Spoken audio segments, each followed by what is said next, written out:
পিরোজপুরের ভান্ডারিয়া উপজেলার ধাওয়া গ্রামে স্ত্রী ও শাশুড়িকে গলা কেটে হত্যা করেছে এক চা বিক্রেতা।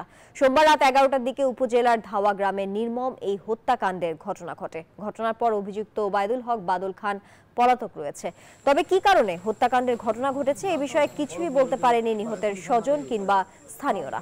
স্থানীয়রা জানায় অভিযুক্ত বাদল এর আগে 3বার বিয়ে করেছিল। সর্বশেষ গত 16 এপ্রিল প্রতিবেশী চাচাতো বোন চম্পাকে বিয়ে করে সে।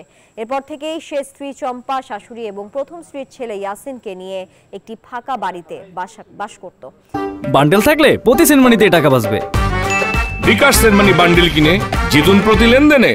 সোমবার রাত 11টার দিকে ইয়াসিন এক প্রতিবেশীকে জানায় যে তার বাবার সৎ মা চম্পা এবং চম্পার মাকে হত্যা করেছে। এরপর সে সেখান থেকে পালিয়ে যায়। পরবর্তীতে চম্পার মামাতো বোন এবং প্রতিবেশী নাসিমা ঘরের মধ্যে গিয়ে দুজনকে মৃত অবস্থায় দেখতে পায়। এ সময় তাদের শরীরে আগুন জ্বলছিল। তবে কি কারণে এই হত্যাকাণ্ডের ঘটনা ঘটেছে এই বিষয়ে কেউই কিছু বলতে পারেনি। খবর পেয়ে স্থানীয় থানার পুলিশ, ডিবি পুলিশ এবং সিআইডি পুলিশের একাধিক টিম ঘটনাস্থল পরিদর্শন করছে। বান্ডেল থাকলে প্রতি সেনমানিতে টাকা বাঁচবে।